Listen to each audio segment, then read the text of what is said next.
भोपाल में पूर्व आरटीओ आरक्षक सौरभ शर्मा के घर और दफ्तर पर ईडी ने कार्रवाई की है। सौरभ शर्मा के घर समेत 7 ठिकानों पर ईडी ने कई दस्तावेज जब्त किए हैं। ईडी को देवास के फर्म से 1 साल में 7 करोड़ का ट्रांजैक्शन होने की जानकारी मिली। करीबियों के बैंक अकाउंट से कई राज खुलेंगे। बैंक खातों से बड़ी लेनदेन के संदेह भी किए जा रहे हैं। इसको लेकर आशंका जाहिर की जा रही है कि करीबियों के नाम पर भी कई प्रॉपर्टीज हो सकती है। यही नहीं, सौरभ को लेकर बड़ा खुलासा हुआ है। सौरभ शर्मा की मां को प्लॉट गिफ्ट में मिले हैं। साथ ही पत्नी भी दानवीर निकली। पत्नी ने भोपाल में 2.0 हेक्टेयर भूमि खरीदी थी और इसमें से लगभग आधी भूमि यानी कि 1.012 हेक्टेयर भूमि दान की गई है। और आपको बता दें कि कुछ दिन पहले ही छापे में 54 किलो सोना, 11 करोड़ नकदी से भरी कार मिली थी। साथ ही घर में करोड़ों की चांदी मिली थी।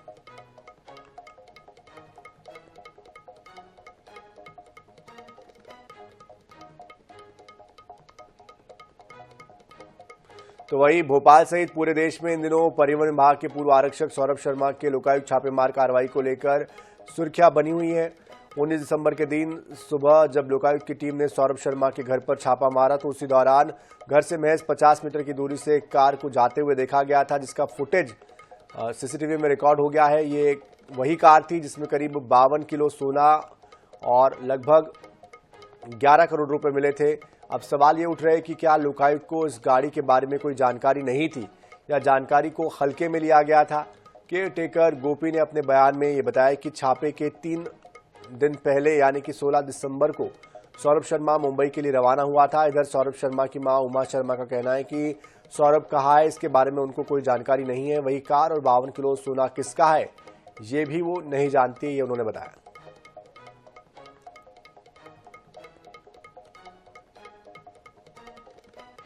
तो लोकायुक्त की कार्रवाई पर भी अब संशय की नजर से उसे देखा जा रहा है, क्योंकि जब ये गाड़ी यहाँ से गुजरी तो लोकायुक्त की टीम यहाँ पर पहुंची हुई थी और उसी समय बाहर से ये गाड़ी गुजरी है। अब जिसके बाद इसका सीसीटीवी फुटेज भी सामने आ गया है, जिसकी चर्चा भी हो रही है कि आखिरकार ऐसे कैसे हो सकता है कि लोकायुक्त की टीम को जानकारी ना हो। और 3 दिन पहले सौरभ आखिर मुंबई जब गया है तो क्या इसके पीछे की वजह यह है कि उसको जानकारी थी।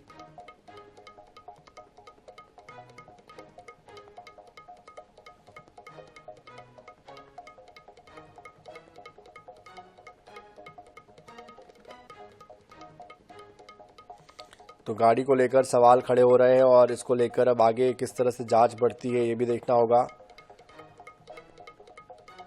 तो ये गाड़ी जो जा रही है इसको लेकर अब सवाल खड़े हो रहे हैं।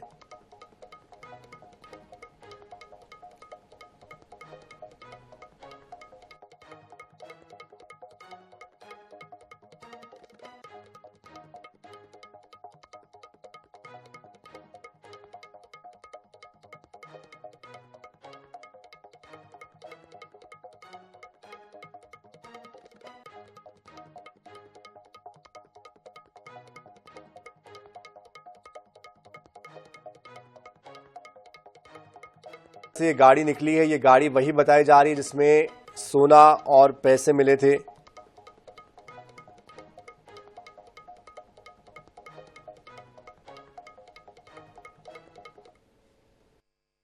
हाँ, कभी कभी आते थे। तो आप जानते हैं परिचय क्या उन लोगों से? और उनकी माँ कब आई यहाँ पे? ले आएंगे 15 तारीख को। वैसे वो कहाँ रहती है? ग्वालियर। और बच्चे जो दोनों हैं वो पहले यहीं थे रेड के टाइम या बाद में गए? नहीं, वो इधर ही थे। यहीं थे। कब गए वो लोग? अभी गए तो 14 को। 14 हो गए? 14 नहीं, 24 को गए, मतलब अभी गए। आंटी, सिर्फ इंटरव्यू की बात नहीं है, हम आपका पक्ष भी जानना चाहते हैं। हम आपकी स्थिति समझ। पक्ष तो मैं कह रही हूँ पेश करेंगे ना सारी चीजें कोर्ट में। तो अभी आपकी सौरभ से बात हुई है? सौरभ कहाँ है, आपको कुछ पता है? कॉन्टेक्ट नहीं है मैम, जो सौरभ पे आरोप लगे, आपने ये बताया कि सौरभ की जान को खतरा है। वो मैंने आवेदन न्यायालय में किया है, उसको मैं क्या बताऊँ। तो मतलब आपको ऐसा क्यों लग रहा है सौरभ की जान को हाई खतरा है? प्रोफाइल मामला बता दिया आप लोगों ने, तो इसलिए मुझे करना पड़ा। आंटी, आप ये तो देखिए, हमने मामला तो नहीं बनाया, जो चीजें खुलासे हो रहे हैं उस पर कुछ तो कहेंगे आप। आप समय का इंतजार करें ना। मैम, एक बात बताइए मैम, जो आरोप लग रहे हैं सौरभ पर और ये कहा जा रहा है कि सौरभ को ही सारा दोष उस पर मढ़ा जा रहा है, आप कुछ तो कहेंगे अपनी बेटी के बारे में? मैं क्या कहूँ, मेरे को ज्यादा जानकारी है ही नहीं। मैं यहाँ थोड़ी रहती थी उसके साथ।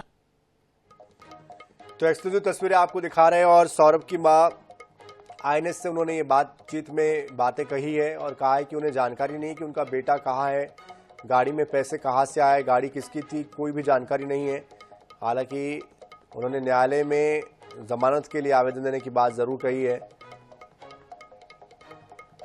जान को खतरा भी बताया है उन्होंने सौरभ की।